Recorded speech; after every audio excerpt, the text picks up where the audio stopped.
Welcome to this week's episode of Being Bookish. I'm your host Ray, self-confessed bookworm, introvert, hermit, long-term depression sufferer, and ex-coffee addict.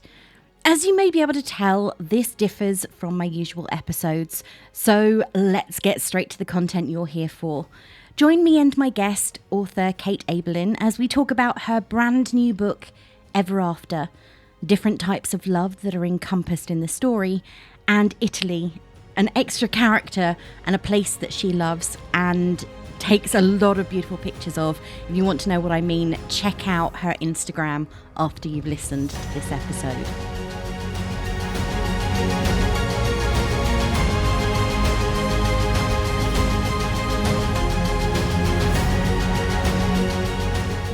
And I'm here with Kate Eberlen to talk about her latest novel, Ever After, which is wonderful. I finished it a couple of weeks ago and spent quite a few hours crying and contemplating my choices in life, though not for bad reasons, I promise.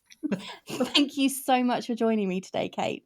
Well, thank you very much for having me on your podcast, Ray. It's a real pleasure to meet you. Yeah, you too. And as I said, I really enjoyed your book. It opened my eyes to so many things, especially I really need to go to Florence because it sounds incredible. Everything you described was beautiful. So for those who haven't read the book yet and really need to pick it up, what is Ever After about without spoilers? Okay, so Ever After is about two strangers in their mid-30s who meet in Florence and fall passionately in love, have a sort of amazing holiday romance.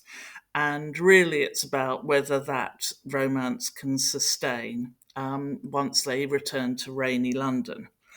Now, the characters are called Tess and Gus, and I have actually written about them before in a book called Miss You, which was about kind of, in a way, the preceding 16 years up to the beginning of Ever After, where Tess and Gus had first glimpsed each other when they were 18 years old in Florence again for the first time.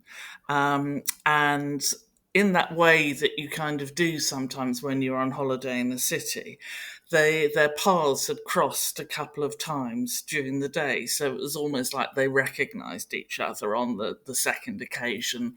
And their first, when they were 18, it was 1997. So Tess actually asked Gus, because she kind of recognised him, to take a picture of her and her friend, because it was pre-selfie in those days. So he took a picture of her and her best friend, Doll, on the Ponte Vecchio.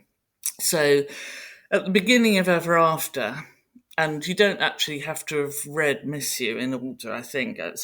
Ever After is a totally standalone novel. Yeah. But at the beginning of Ever After, they've literally just met again in the place where they first met when they were 18.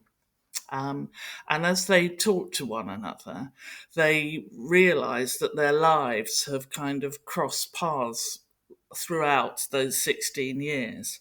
And so it seems when they're falling in love that almost it was meant to be, or they were meant to find each other. It feels a bit like a fairy story. And so the book is essentially, if Miss You was the fairy story, with Ever After is can these two people who are in a sense so different because their lives have brushed past each other, never meeting all this time, could they actually live happily ever after? It is that's it, isn't it? It's almost serendipity or fate. Yes, I mean, I much prefer the idea of serendipity. I love the idea that our lives are just a whole series of chances, a sort of random occurrences, and that somehow it's luck rather than any kind of predetermined destiny that brings us together.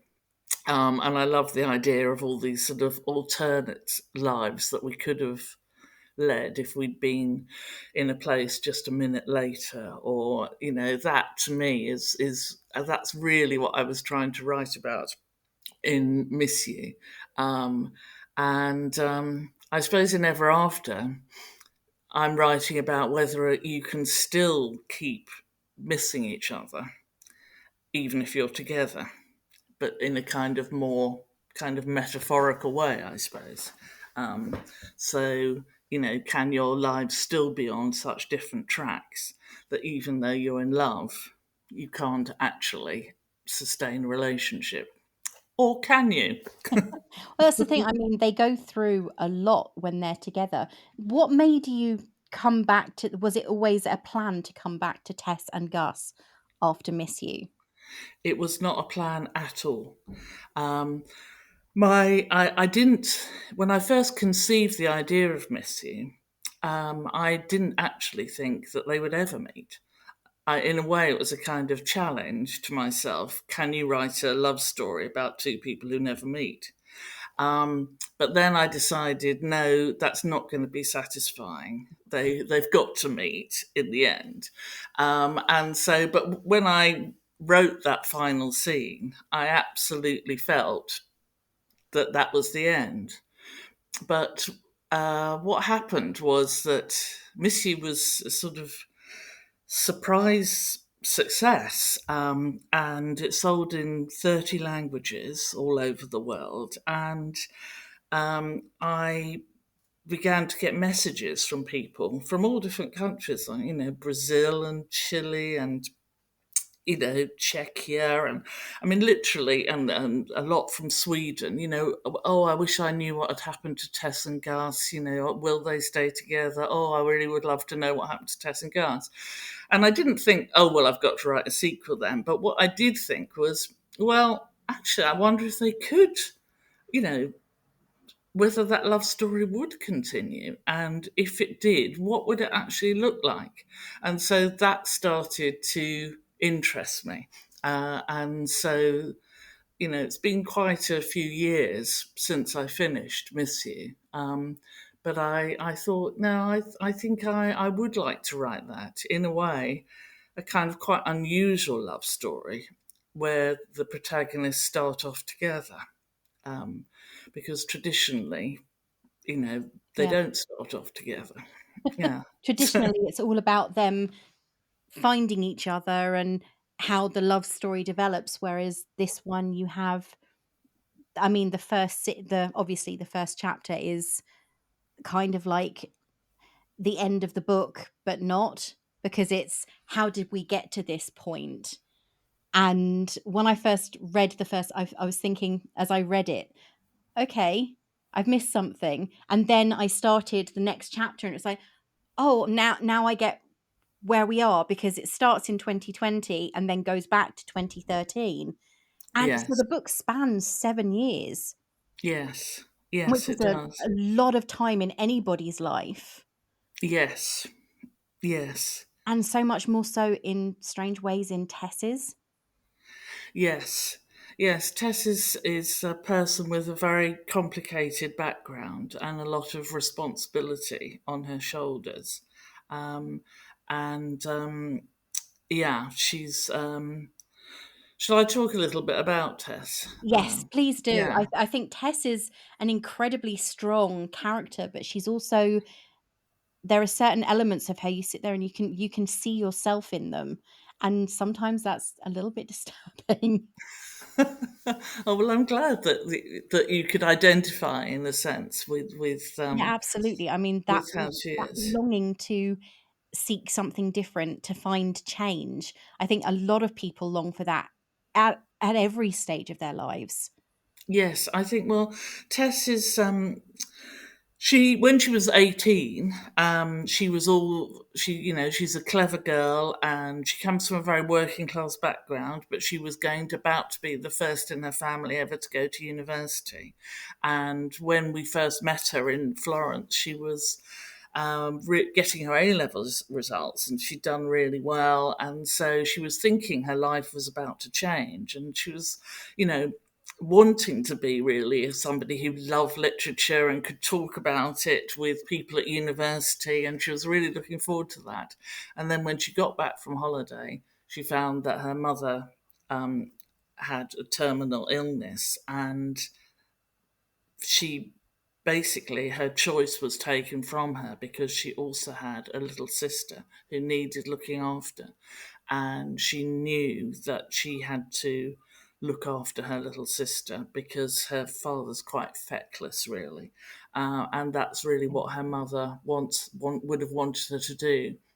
So even though her mother dies in Miss You right at the beginning, actually, she's always with her. She's always somehow part of Tess's journey through life, because she was very close to her.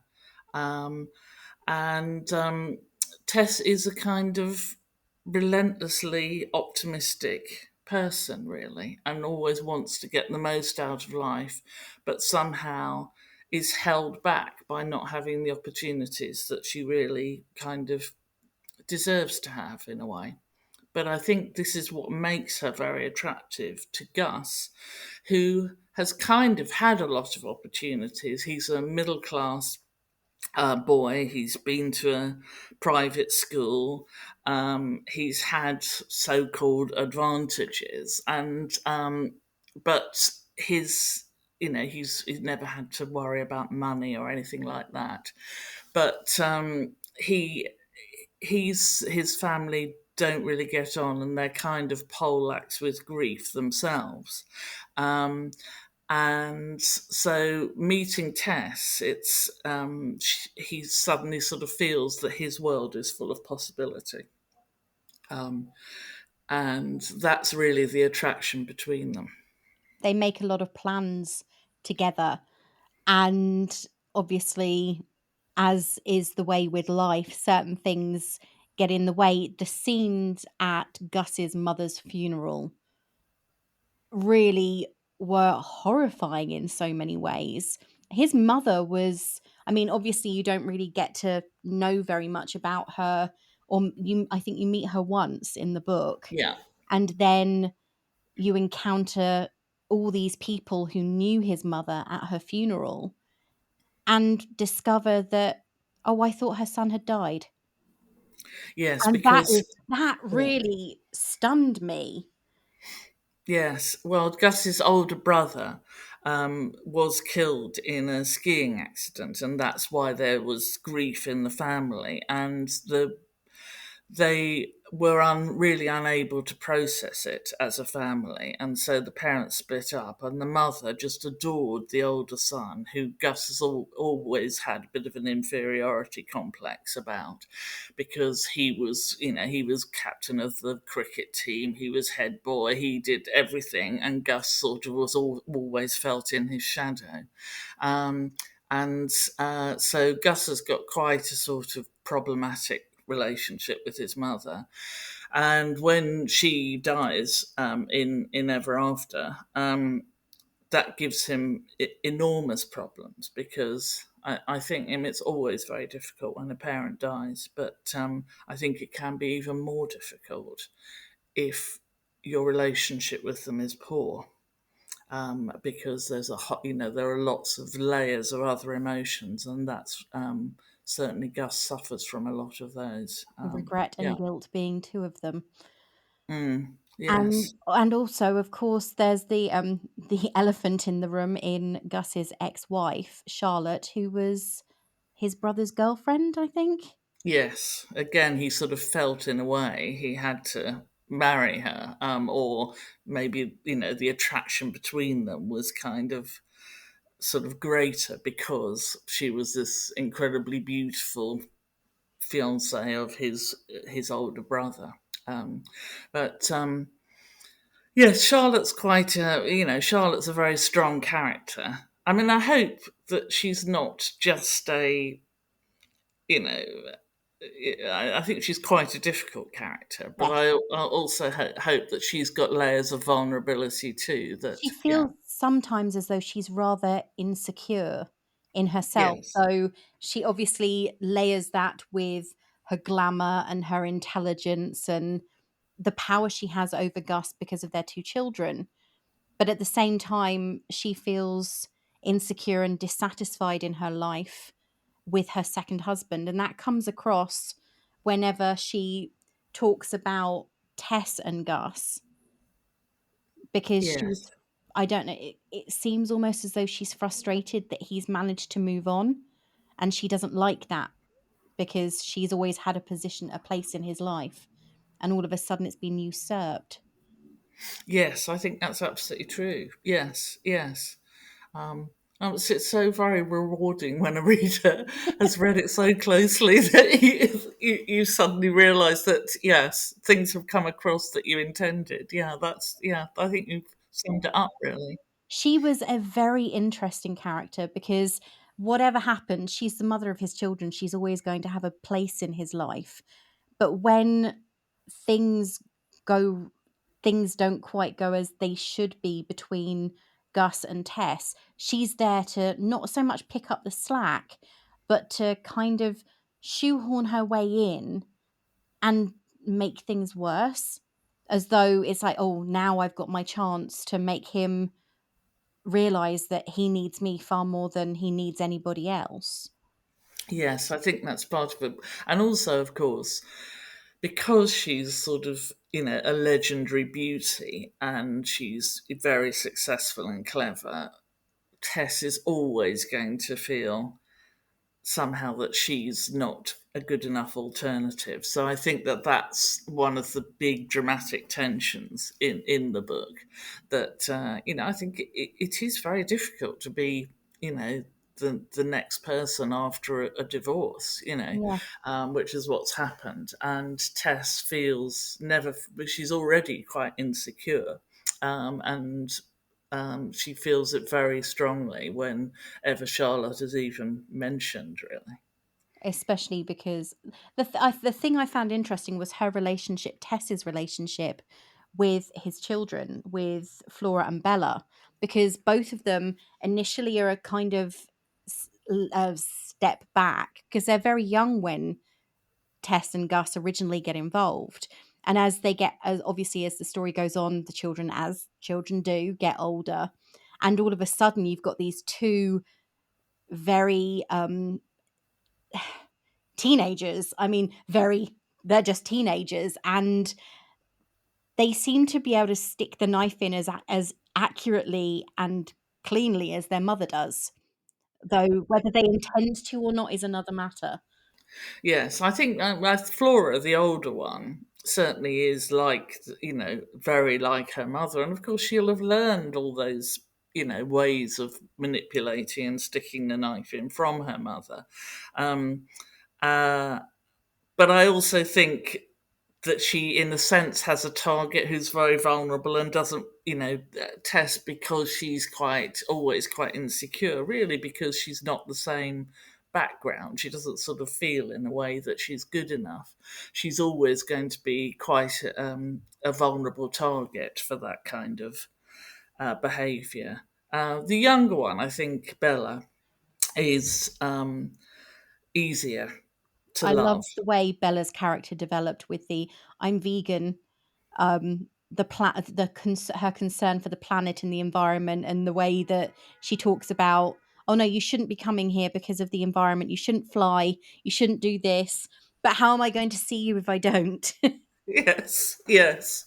But I think that some young people really are like that now. Yeah, I think and uh, yeah, I mean, I, I think that in some ways, some young people are quite sort of political about yeah, things that we absolutely. might have been not have been political about, like flying and yeah.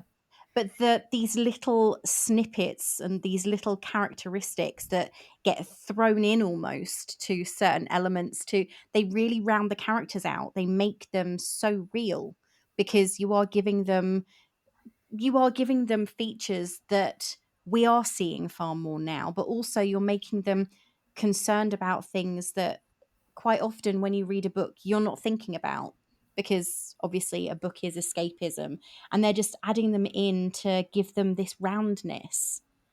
which I thought was brilliant. And I think another thing, obviously, with relationships, because that is what this book is. It's the whole a study in so many different relationships. Tess's relationships with her family are so complicated. Her dad is, oh, I can't even describe. Her dad is so frustrating because he seems so self-centered. Obviously, moving on in the story a lot, we've had Tess has moved to Italy. She's living in Ortigia, which sounds beautiful, by the way. I Oh, it love is. I Yeah. love all of the descriptions of the different locations. It sounds so gorgeous. But she's moved there and she comes back because there's a problem with her younger sister, Hope, in that she's just left her very self-centered boyfriend who felt incredibly controlling all the way through, Martin. Yes. And she's now living back at home with her dad, who definitely doesn't want her there. Yes. So once again, Tess is in the position she was when Hope was a little girl. I mean, Hope's now grown up, but she's still quite a vulnerable person herself. Because she's got an autism diagnosis, and the father is, I mean, he's one of these people who can be very charismatic and engaging and charming when he wants to be, or he can be an absolute nightmare. And he is, as you say, very self centered. And Tess really kind of fears for her sister in that environment. And so, yeah, she has to sort of step in again. Even though she thought that Hope had become independent, she's grown up. Um, but Tess is such a kind of big sister, and it's been so sort of programmed into her that that's her role. That she, her natural instinct is to protect her. And yet again, she's putting her life on hold because obviously she's moved to Ortigia, which sounds, again, I can't believe how beautiful it sounds, just like a moving into history almost. Yes, it is. Well, that's one of the things that I love about Italy so much. And coincidentally, Tess loves about Italy, which is that somehow the past is always part of the present. Um, I mean, it is to an extent everywhere, but in Italy, it just feels like you're walking on the same paving stones as the Romans, or in this case, the Christian martyrs, one of whom is very important in the town of Yeah. Syracuse. And Ortigia is the centre it's the old town of Syracuse in Sicily. So, yes.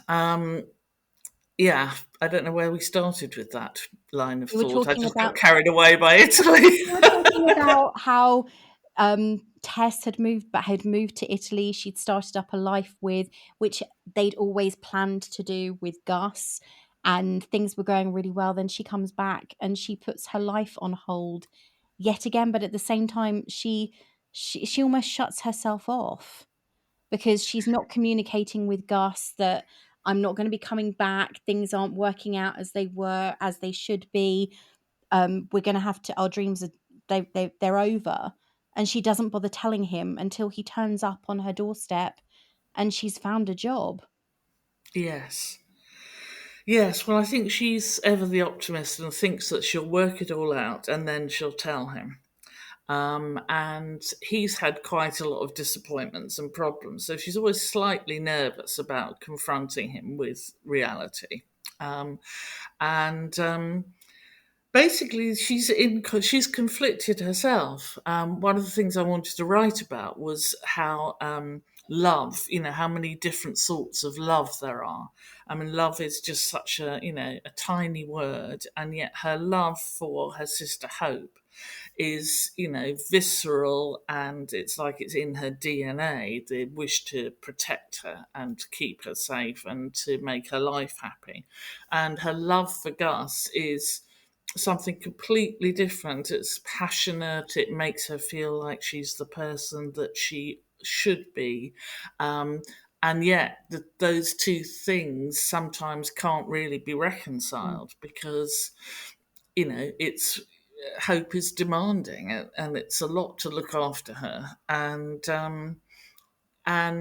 Tess is probably always going to choose the sort of the dutiful thing rather than what might be best for her, or the sort of what she would consider the sort of indulgent thing. Yeah. So So family. So it's not. That's the thing. I mean, it's not so much that family comes first because I don't. I get the feeling that if it were her father in that situation, it wouldn't be the same because her relationship with him is so damaged.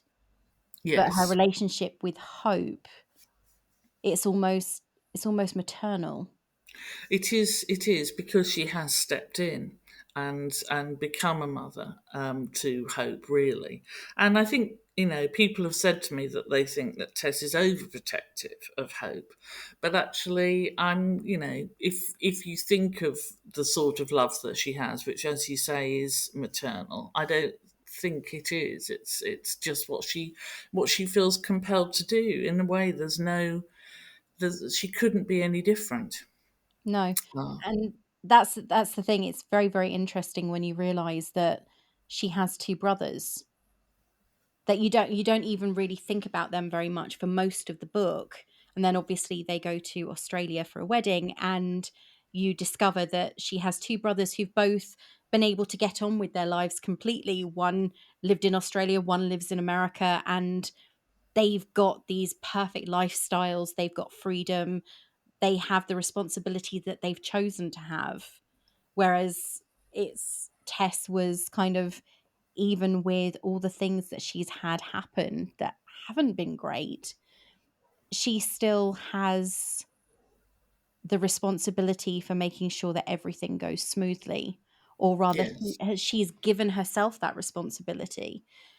And obviously there's the elephant in the room when it comes to Tess, in the fact that she's also going for regular checkups at the hospital because she's in remission from cancer.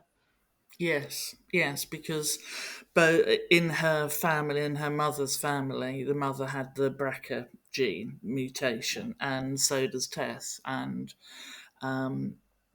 so Tess, yeah, she's already had major cancer surgery and treatment, by the time she's in her early 30s at the beginning of Ever After. And of course, there's a protocol that's followed after that Yep. to be checked up. So, yeah, so she's had all sorts of hurdles, really, and struggles that she's had to get through.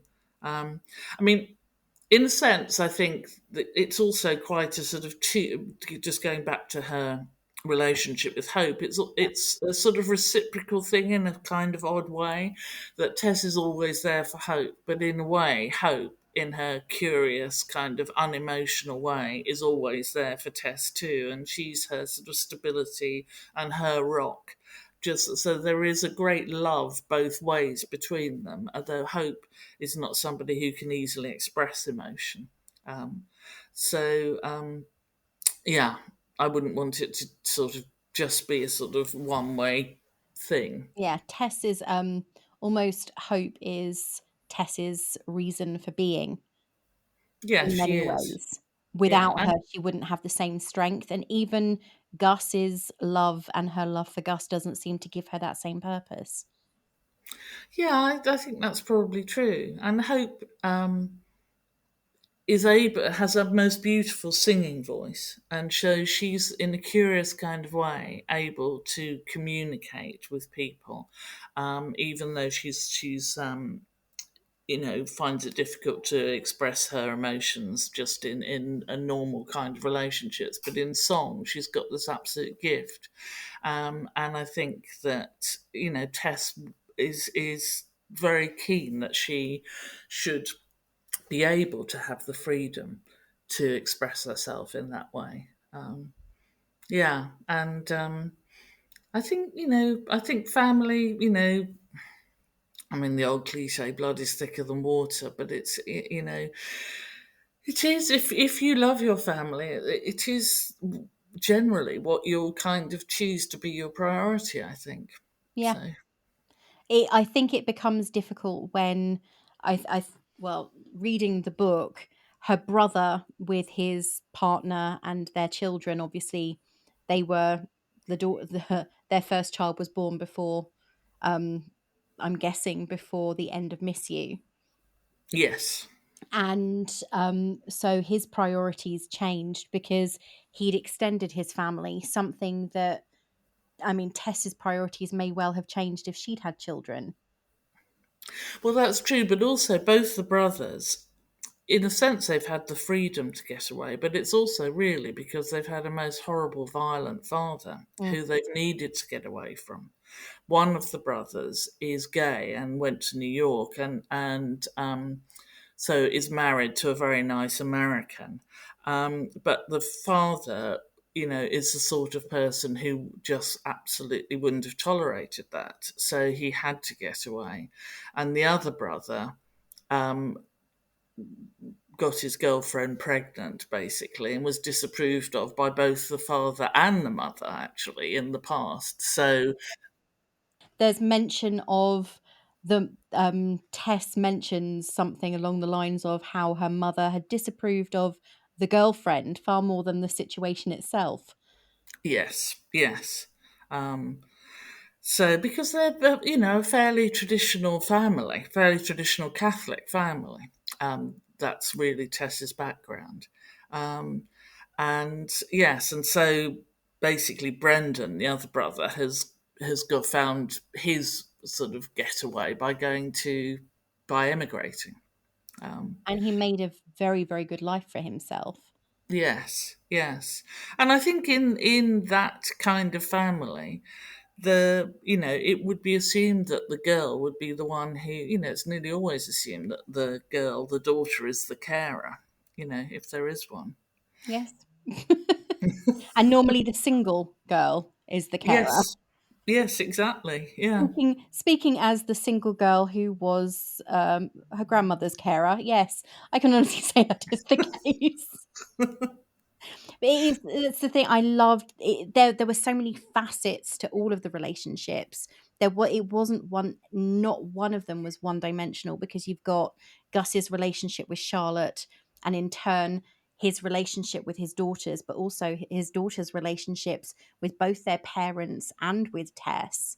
Then you've got Hope's relationship with Tess, her relationship with Gus, which was very interesting because Tess seemed, no, Hope seemed to be happy for her sister, but at the same time reticent, as though she sensed that Tess was a bit unsure or anxious in herself. I think Hope just basically finds other people quite difficult to deal with, and so Gus is one of the few, and I think also she's been quite traumatized by having such a capricious and sometimes violent father. And so, sort of trusting anyone, especially men, is difficult for her. But she thinks that Gus is, I think she thinks she says he's a smiley man. Um, and so they sort of get along, but she's never really, Hope is not really able to establish relationships with anyone. I mean, not even Tess, actually.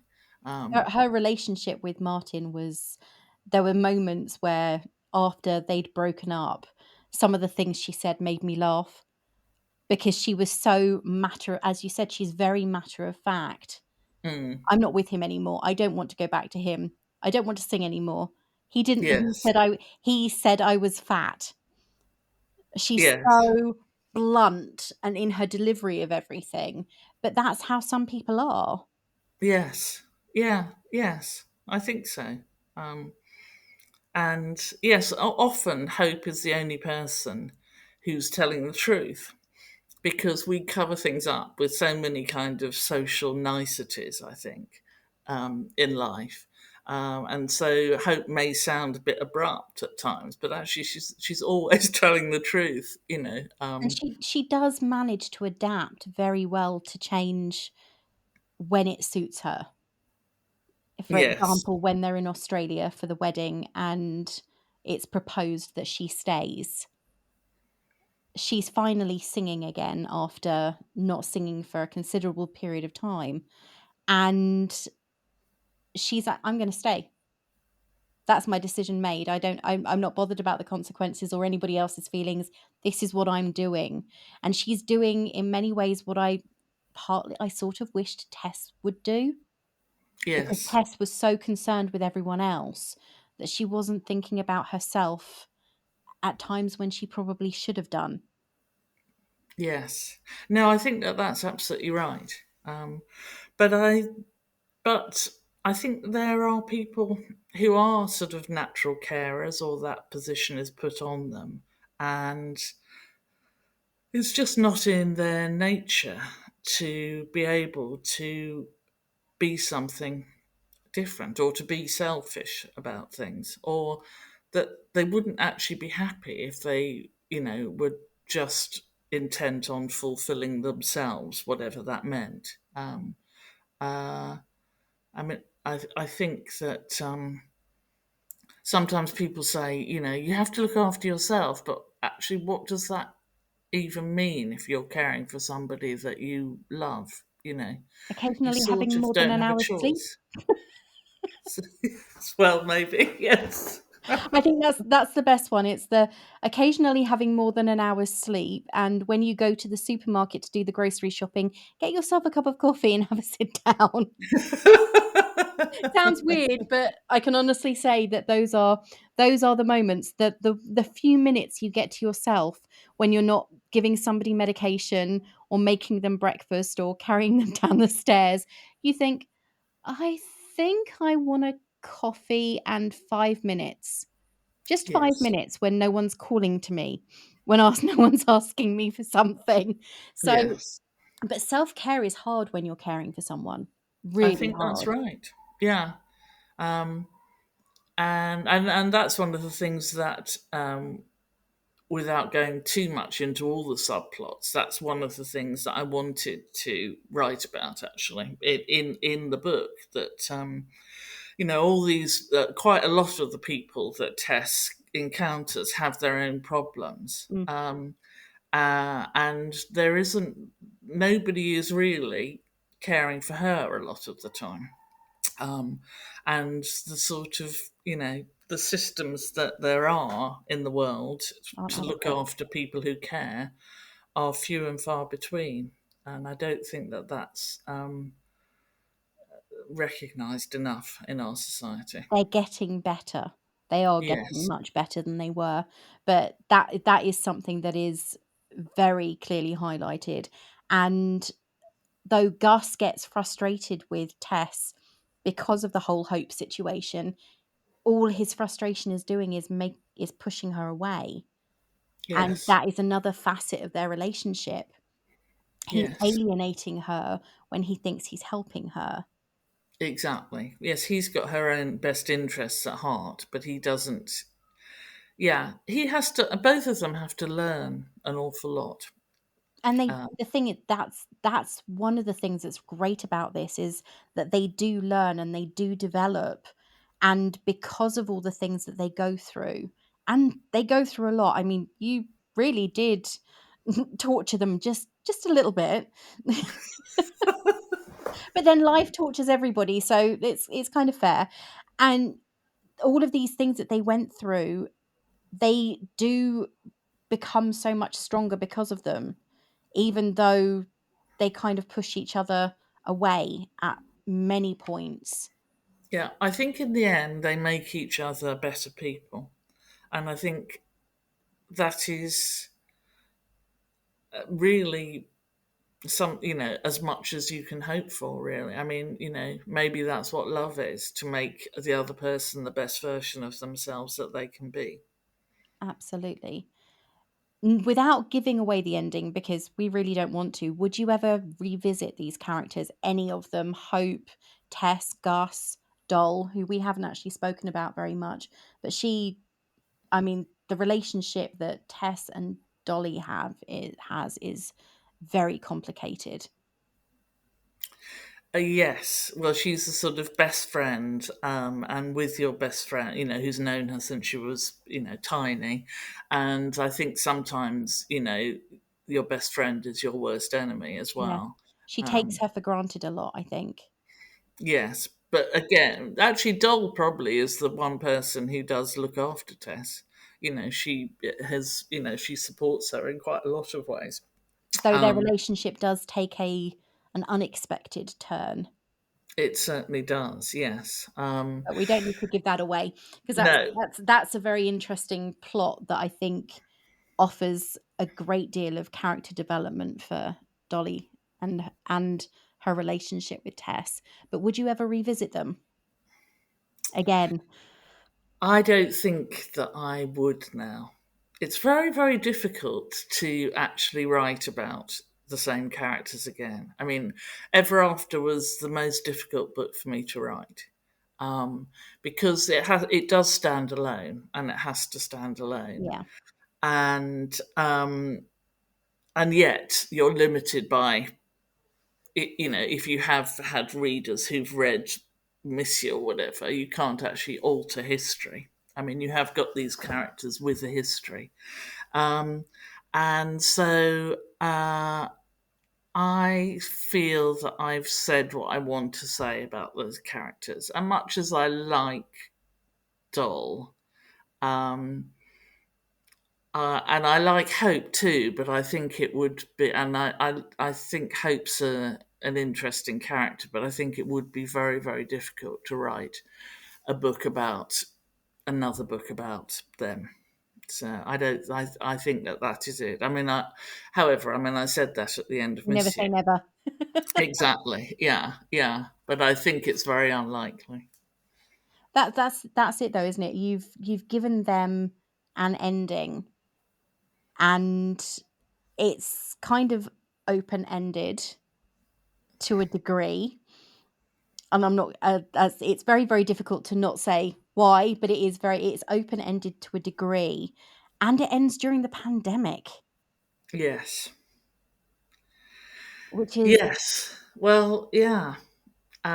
Which changed lots of things for lots of people. absolutely Um, and yes, and has particular effects for them because Gus is a doctor. yes. That's his job. Yeah. Yes. Well, I'm just trying to think. I suppose I had. Yes, I finished writing Ever After in the pandemic. Oh wow. So it wasn't like it was, and it takes place, from 2013 onwards, and so in a way that gave it another kind of twist.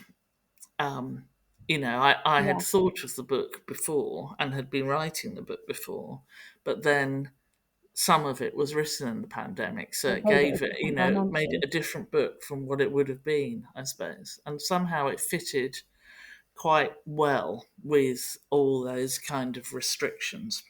Absolutely. Yeah. I definitely say that they they work very well into the book because obviously Gus's career path is something that is touched, not even touched upon, but mentioned multiple times throughout the book. And he is developing not only his personal life, but his career throughout the book because he discovers almost a new love for what he's doing Yes. Yes, he's finally decides it's what he wants to do. because he's become Um, somewhat disenchanted, hasn't he? yes, well, he sort of never wanted when he was younger to be a doctor, and then he finds out when he's sort of almost given it up that it is actually the thing he wanted to do. Um, he thought he wanted to go and paint and live in Italy, but actually, when that happened, he actually, things happened that made him think, no, actually, I want to be a doctor. And Yeah. Again, he becomes a much more grown up person, I think, which essentially. makes him far stronger in his relationships with everybody in his life, from his friends to his ex-wife, his children, to Tess, and to everyone, to his patients too. Yes, absolutely. Has much more of an understanding, and also to the colleagues and staff around him. Um, and he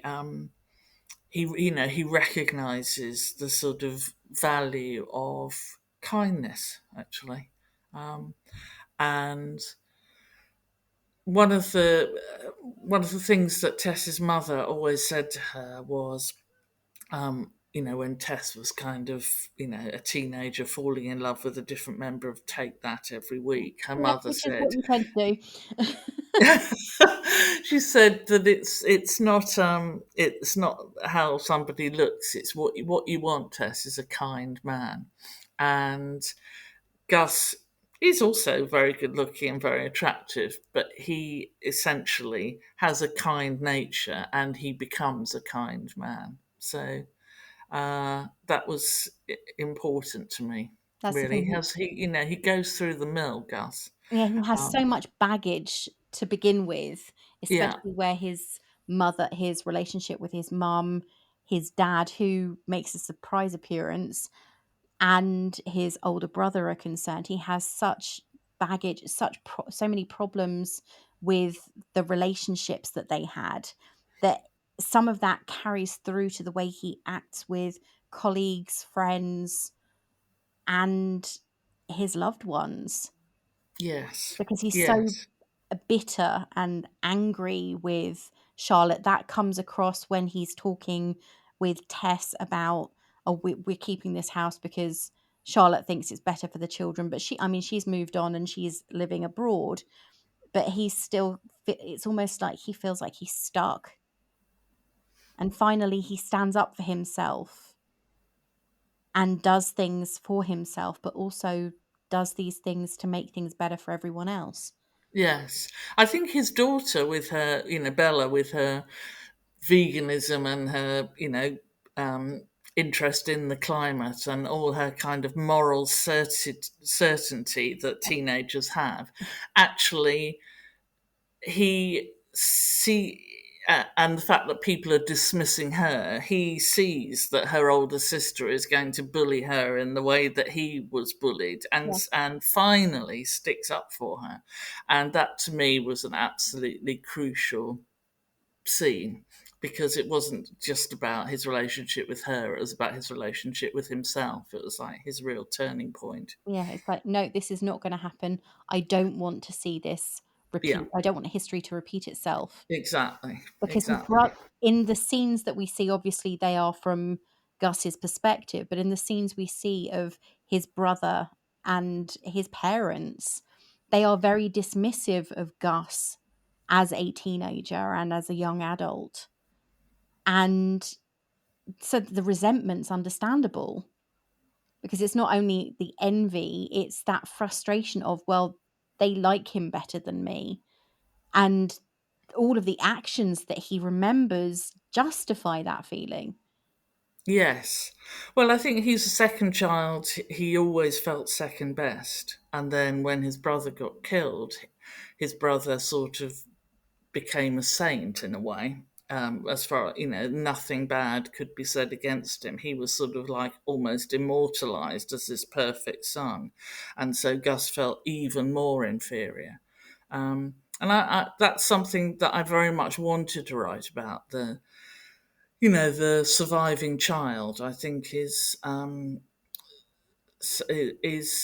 something that doesn't that there's not so much attention paid to the children who've survived. The ones who've survived are kind of like, well, you're lucky, But and yeah, and so they that was something that really interested me right from the start when I first was thinking of the character of Gus, actually.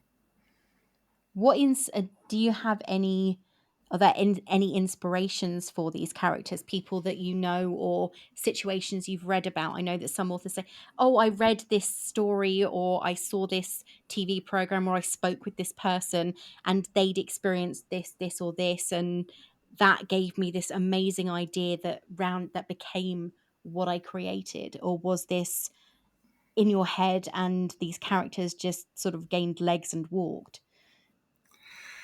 I think it's always a bit of a combination, isn't it? I mean, certainly if I watch a news story and say a sister comes on to speak about somebody who their sister or brother who's died, I sort of often think, oh, I wonder what it's like for them because they're the one who's survived, but it's so that's a very difficult. All the attention is on the one who hasn't, and how So that sort of always interested me when I see things like that. Um, and I think you always well I have to sort of think myself into the characters, and so there are certain aspects of the characters that I really understand. One of them's being a big sister. I mean, I am a big sister. My Same here. sister isn't at all like Hope, but nevertheless, I've always been in a sort of protective role towards her. I'm also the second child.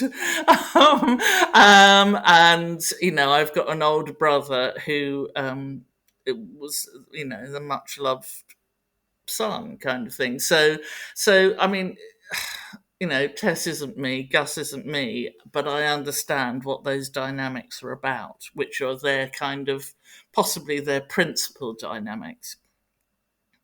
And you can then. I think if you sort of understand a situation, you can extrapolate it, and I spend when I'm writing, I spend most of my time thinking about the characters before I ever start writing. And so I really feel that I understand them before open my computer and start writing at all. Do And you that's what create the characters are what drives a plot for me. So yeah, do you create an entire backstory, their history and everything else before you write? So they've almost got a biography before you yes, and I write don't their. write it down, but I do know it. Yes, no, I think about it all. I mean, because we first meet Tess when she's 18, but I mean, I know absolutely what school she went to, where it was, how she met her best friend, who her first boyfriend was, what she felt like at school discos, none of which we actually see, possibly sort of a few little flashbacks. Yeah. But I sort of know exactly what her relationship was with her mum, and with her dad. And so, yes, and similarly, Gus. I mean, it's a bit more difficult. I mean, I think I'm quite unusual in that I write certainly Ever After and Miss You are written in the first person, but from alternating chapters from the woman Tessa's point of view and then from the man's Yeah. point of view. And that was a bit of a risk. When I started, I don't know why I thought I could do that, but I really, really had to think about Gus and what it might be like to be, you know, an adolescent boy, essentially. And Yeah, so I think the fact that I mean, I hope it works. As I think he comes across as a man rather than a woman writing about a man. I hope that's the case. He comes across as a conflicted man quite a lot, but then Mm, he is conflicted. yes, but then probably most men are quite Yeah. Everyone's quite conflicted, But then really. ultimately, I'm a woman reading that perspective, so I Yeah. can only go from my own experiences, and I'm not a man, and I never have been. So that sounds really weird, but it's true. I am a female reading it, so the perspective is going to be, obviously I'm taking it from my experiences, not from someone who's gone through what he's gone through. But I found it very interesting, and also, of course, the scenes, the scenery, the background, the location. I mean, Florence is a character in itself. Yeah, I mean, I really, really love Florence, and the church where they first meet, San Miniato al Monte. I mean, that was, if anything, inspired this novel. That's what inspired it. Um, it's have you been there? No, I haven't. It's one of those places that's on my bucket list. It's so beautiful. I mean, Florence is absolutely wonderful itself. It's quite extraordinarily beautiful, but the centre of the town is really crowded most of the time. But San Miniato al Monte, which you can walk up to, is just that little bit outside. It's got the most fantastic view of Florence, and it's the most beautiful church as well. But I mean, the view from up there is just absolutely astonishing. So if you're ever there, whenever I see on Instagram somebody who I don't even know, but say if I'm following them, they're going to Florence, I immediately say, you must go to San Miniato al Monte because it's not on the normal tourist route. They need to Um, pay you. well, it's yeah.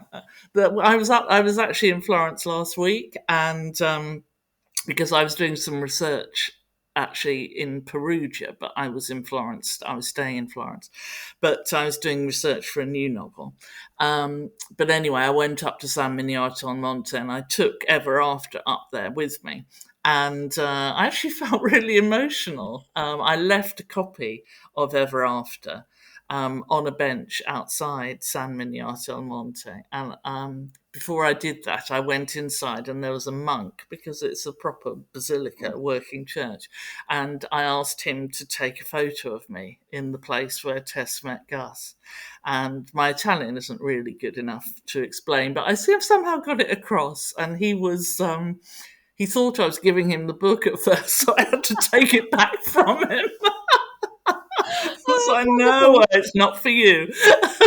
I left it there with a note in it saying, dear reader, please get in touch if you find this book. It's in the place where, this place inspired it. And a Dutch woman has been in touch with me and sent me lots of pictures of her reading it, which was just such a nice thing to have happened. It's almost like it's come full circle. So all of your books, so it sounds like all of your books are based in Italy. Yes, there's an Italian element. Yes, So obviously Italy has your heart. I've always loved Italy from the moment I first went there. I was 10 years old, and we had been camping in a very cold camper van in mountains because my dad loved mountains, and it was absolutely freezing. And I wasn't enjoying it at all. And then we went over the mountains into Italy, and everything seemed to be bathed in sunshine and warmth. So Um, so where in the mountains were you? The Swiss side? yeah, Swiss side. So we Um, went to Lago Maggiore when I was 11. oh, right, Because of right. course I have Swiss family, so we went there the year my dad passed away. My mum decided to take us on holiday abroad for the first time, and we spent 2 weeks camping at the lake and got flooded. Oh, my We goodness. woke up one morning, seriously, we had we were all sleeping on inflatable beds, and woke up one morning, put our hands down, and found that the beds were floating. Oh, my God. Well, we in Switzerland had snow. So we woke up in a campsite and there was like 6 inches of snow on the Oh, ground. I mean, when I wow. say cold, it was really cold. Mm. So after that, Italy just, and I had long blonde hair. Everyone said, "Ah, bella, bella," which nobody had ever said to me before. And I just thought, I love that ice cream. I love the ice Oh, cream. gelato, I yes. thought, yeah, this is a place. And from then on, it's been a love affair. I mean, I loved doing the Romans at school. And then on the first possible chance I had to go away on my own, I was in my gap year. I was an au pair in Rome. So So uh, it's definitely grabbed a hold of your heart and isn't letting go. No, it isn't. I love it there. I find it. Um, well, I love the art. I love the history. I love the people. I just find it really a very romantic place. Actually, Yeah. it is. And that Mm. comes across. I mean, your descriptions of Florence and everywhere are so colourful and vibrant that you could almost imagine being there. And it also makes you really want to go. Oh, thank you. Well, do go. I hope if it has the effect of making people want to go, I'm really pleased. As I said, Italy needs to start paying you. Work for the Italian Tourist Board. Yes, yeah. Well, certainly, I don't think that many people know about Ortigia, which is the place in Syracuse in Sicily, and that really is special. I mean, it's the main square there is really so beautiful. But then if they all knew about it, it would probably not feel the same. Well, that's true. Yes, so yes, but I think yeah, tourists come with it. It comes with a price, popularity. yes, yes, and I mean Italy these days. You can't really watch television without seeing programs about Italy. It's Oh just no. so huge. Yeah. Wandering around in Rome, which is, I mean, even Rome, which is incredibly touristy, there is something you find little piazzas and tiny churches around every corner and down every single alleyway. Yes. Yes. Oh, Rome, yes. I mean, I lived after Monsieur was published, I fulfilled a dream of going back there to live for a while. And we actually lived in a converted pasta factory. But it was just a little bit outside the main area, but you could walk to the Colosseum in about half an hour.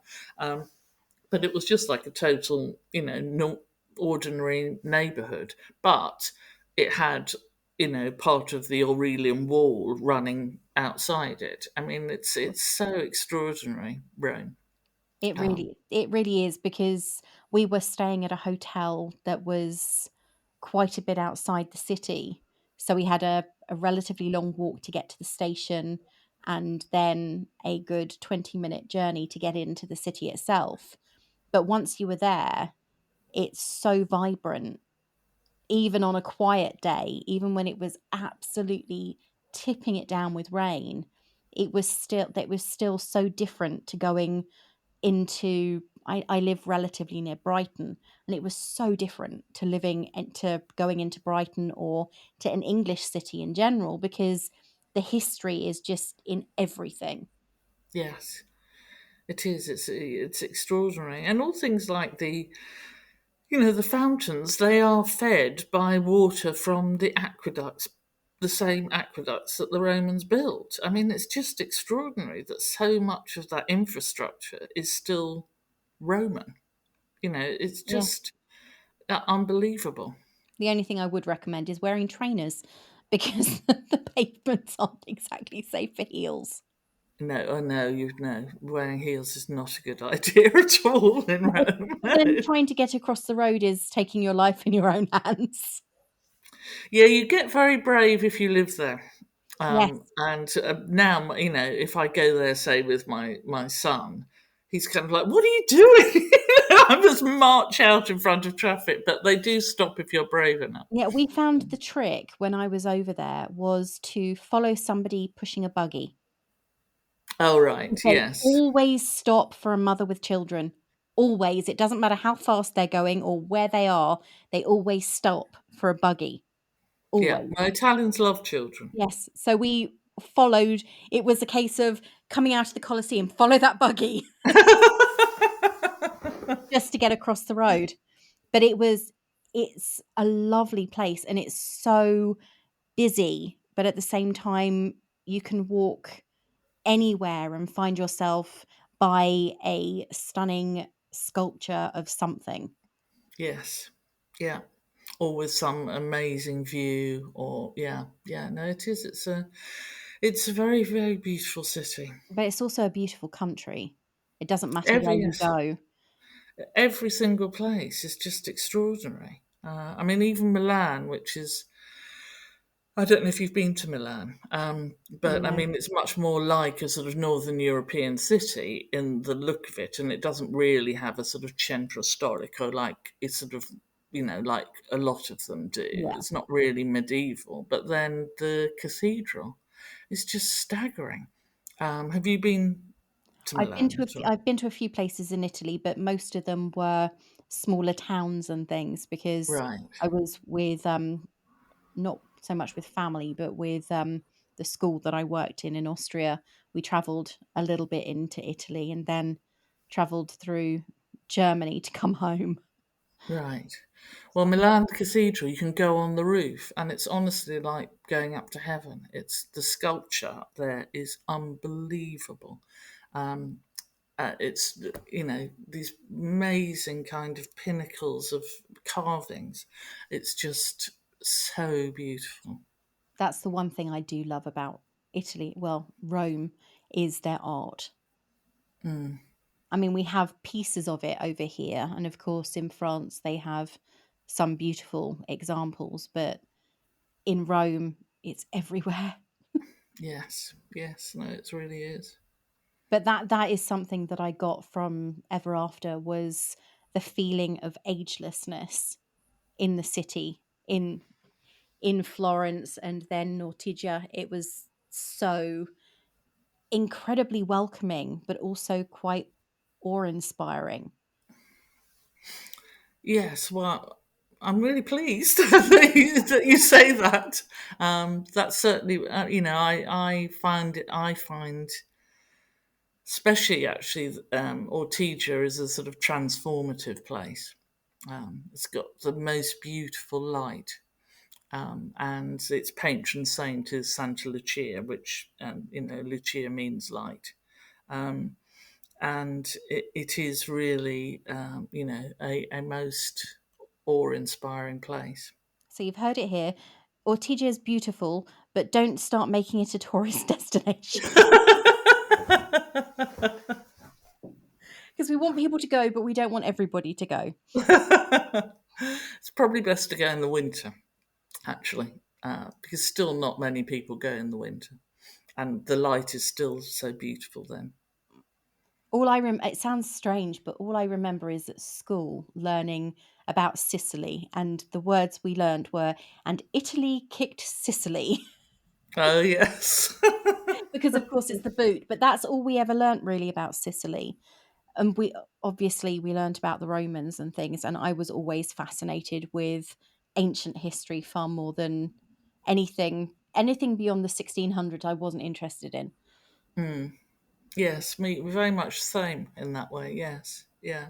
It was always because the art, the Renaissance almost, the art, the poetry, the creativity seemed so much more advanced and advancing at that era than any other time, even with technology. Absolutely.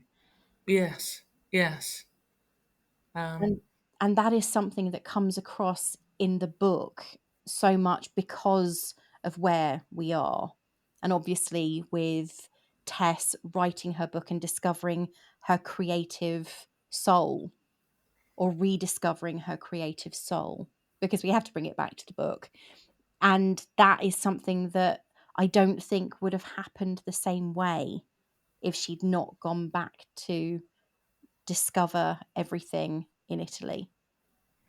yes, yes, and also the fact that she found out who she was.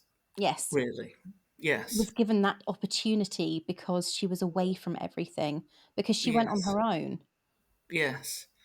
And a very crucial character is the person that she meets there, who's this sort of rather starchy, Sandy. older, Sandy American woman, yes, who takes Tess seriously. And I think sometimes when you're on holiday or in a strange place, you can have these chance encounters with people that kind of change your life. And because they're seeing you as somebody without any baggage, you can almost be more yourself with a stranger than you can with your family or friends or lover. And I think that's what happens to Tess. She sort of discovers who she is. She has the freedom and the time.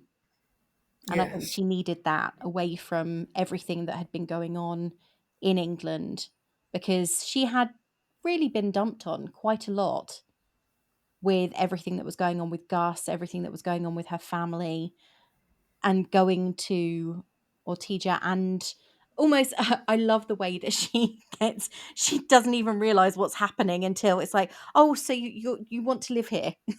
I thought that Patrizia was fantastic.